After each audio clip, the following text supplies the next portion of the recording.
कि अभी ईद की रौनक बुझी भी नहीं थी और हमारी जड़ों पर एक नया फरमान लाया गया।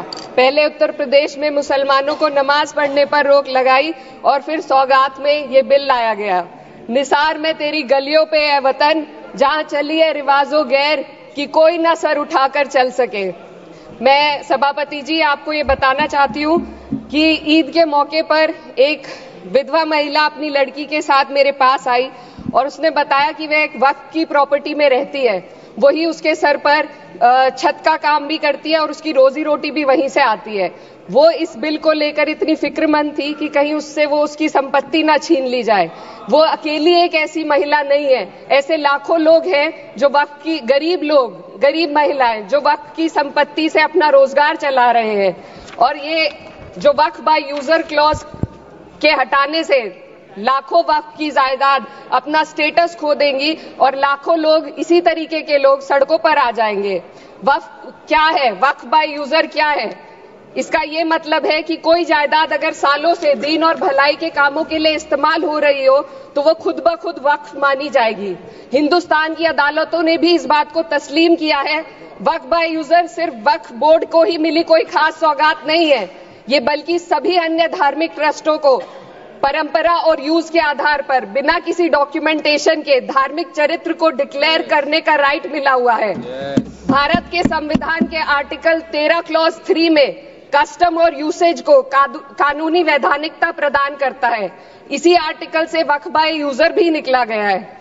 इस बिल के कानून बनने पर वक्फ बोर्ड तो इस प्रोविजन से हाथ धो बैठेगा, लेकिन अन्य धार्मिक ट्रस्टों को यह सुविधा जारी रहेगी। इससे भारतीय संविधान के आर्टिकल 14 और 15 का सीधा उल्लंघन है, जो धर्म और जाति के आधार पर भेदभाव और कानून के सामने सभी की बराबरी पर जोर देता है।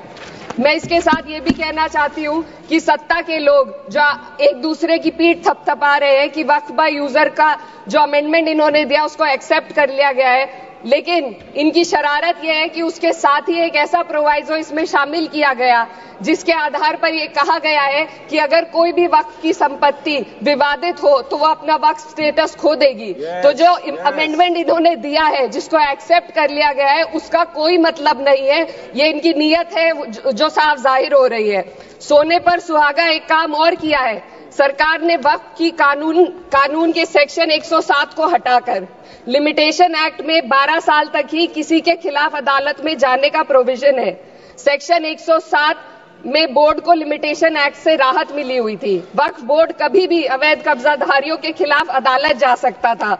अगर ये सेक्शन ना हो तो अवैध कब्जा करने वाले लोग कानूनी प्रक्रिया का फायदा उठाकर वक्फ की प्रॉपर्टी को हड़प सकते हैं। अन्य धार्मिक ट्रस्टों पर भी ये लिमिटेशन एक्ट लागू नहीं होती, तो फिर वक्फ बोर्ड के साथ ये सौतेला रवैया क्यों किया जा रहा है? धर्म को देखकर दोहरी नीति क्यों अपनाई जा रही है? सेक्शन 107 और वक्फ बाय यूजर को अगर एक साथ पढ़ा जाए तो इससे लाखों वक्फ की प्रॉपर्टी पर कब्जा किया जाएगा।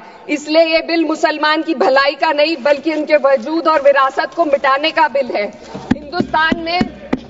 हिंदुस्तान में बहुत सारे धार्मिक ट्रस्ट हैं जिसमें उस खास मजहब के लोग शामिल होते हैं और उसका इंतजाम करते हैं। और ये बात समझ में आने वाली भी है, क्योंकि जो व्यक्ति अपने मजहब के रीति रिवाज को जितना अच्छे से समझ सकता है, किसी अन्य मजहब का व्यक्ति नहीं समझ सकता।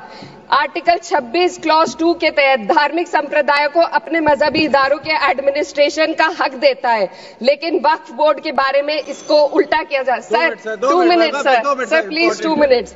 सरकार इसे एक सेक्युलर बॉडी मान रही है और इसमें गैर मुस्लिमों को शामिल करने की बात कह रही है। आपके मुंह से सेक्युलरिज्म की बात सुनकर अच्छा लगा, लेकिन अगले ही पल ये भ्रम टूट जाता है, क्योंकि आपको सिर्फ दान देने के लिए प्रैक्टिसिंग मुस्लिम का आपने क्लॉज डाला है, लेकिन बोर्ड में बैठने के लिए मुस्लिम होने की कोई आपकी क्लॉज नहीं है। तो इससे आपकी जो दोहरी नीति है वो साफ जाहिर होती है। ये वही सरकार है जिसने राम जन्मभूमि ट्रस्ट में ये लिख दिया कि जिला अधिकारी भी अगर होगा तो हिंदू होना चाहिए। कोई मुझे बताए कि वहां पर सेक्युलरिज्म का रस क्यों नहीं घोला गया? सर आखिर में मैं अपनी बात को खत्म करने से पहले महिलाओं का मुद्दा बार बार उठाया जा रहा है। सरकार का कहना है कि बोर्ड में मुस्लिम महिलाओं को रिप्रेजेंटेशन देंगे। इस कानून से पहले भी मुस्लिम महिलाएं बोर्ड में मेंबर रह चुकी हैं और मिनिमम 2 का प्रोविजन था, उससे ज्यादा भी हो सकती थी। सर, मैं ये कहना चाहती हूँ कि सरकार ने महिलाओं के लिए ऐसा कौन सा नया काम किया जिसका ढिंडोरा सरकार का हर सदस्य पीट रहा है। इस बात की तायीद अगर आपकी तरफ से कोई मुस्लिम महिला करती तो आप उसका यकीन भी करते, लेकिन अफसोस आपकी इतनी लंबी कतार में एक भी मुस्लिम महिला नजर नहीं आती है। सर, बोलेगा नहीं, महिला नहीं है, एक महिला। सर, मैं खुद एक मुस्लिम महिला हूँ, मैं सिर्फ एक सर मैं माइनॉरिटी महिला हूँ। इस सदन में हम सिर्फ 2 महिलाएं हैं और उस नाते से मैं ये बात कहना चाहती हूँ कि इस बिल के माध्यम से मुस्लिम महिलाओं को कुछ नहीं मिल रहा है, ये हमें कुछ नहीं देना चाहते, सिर्फ टोकनिज्म हमारे नाम पर बनाकर एक नैरेटिव मीडिया में चलाना चाहते हैं। तो ये बिल मुसलमान की भलाई का नहीं, उनकी पहचान को मिटाने का है। सर, अंत में मैं बस यही कहना चाहती हूँ कि कागजों की कैद में बस नाम रह जाएंगे, वो जो हमारे थे सिर्फ दावे में रह जाएंगे। इस बिल के द्वारा मीठी ईद के जायके को कड़वा करना, यही असली सौगाते मोदी था। बहुत बहुत